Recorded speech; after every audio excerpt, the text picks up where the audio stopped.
10 मुहर्रम का दिन था। करबला की तपती हुई रेत पर हक और बातिल का आखिरी मार्का जारी था। इमाम हुसैन के जानसार एक एक करके जामे शहादत नोश कर रहे थे। खीमों में अहले बीत के अफराद अपने अजीजों की कुर्बानियों को सब्र और रिजा के साथ देख रहे थे। उन्हीं नुफूस कुद्सिया में हजरत कासिम भी मौजूद थे।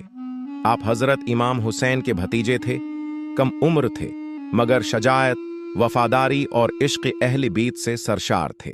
जब हजरत कासिम ने अपने खानदान और साथियों को राहे हक में कुर्बान होते देखा तो अपने चचा इमाम हुसैन की खिदमत में हाजिर हुए और अर्ज किया, चचा जान, मुझे भी मैदान में जाने की इजाजत अता फरमाइए।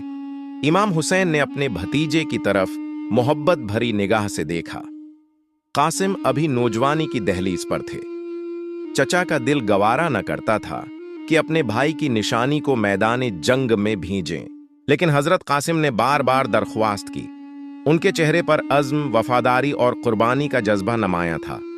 आखिरकार इमाम हुसैन ने उन्हें इजाजत अता फरमाई। रवायात में आता है कि इमाम हुसैन ने अपने भतीजे को सीने से लगाया।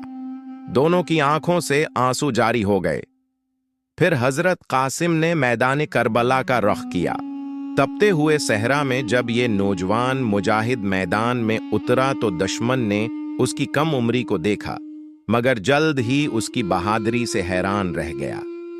हजरत कासिम ने निहायत जरत के साथ मुकाबला किया और दुश्मन की सफ़ों में खलबली मचा दी।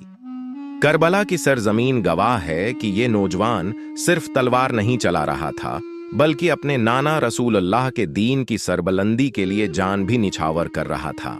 जंग के दौरान दुश्मन के एक शख्स ने हजरत कासिम पर शदीद हमला किया।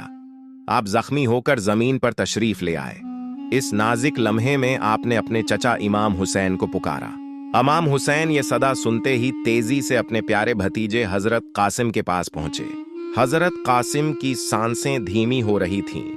मैदान करबला में इस नौजवान शहजादे ने अपनी जान अल्लाह की राह में कुर्बान कर दी और शहादत का अजीम मर्तबा हासिल किया।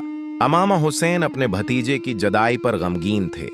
आपने हजरत कासिम के जसद मुबारक को उठाया और खीमों की तरफ ले आए। अहले बीत पर गम का एक और पहाड़ टूट पड़ा, मगर सब ने अल्लाह की रिजा पर सब्र किया। हजरत कासिम बिन हसन की जिंदगी और शहादत हमें यह दर्स देती है कि हक की खातिर कुर्बानी देने वालों की उम्र नहीं देखी जाती, बल्कि उनका ईमान, अखलास और वफादारी देखी जाती है। अल्लाह पाक हमें उनके नक्श कदम पर चलने की तौफीक अता फरमाए। आमीन।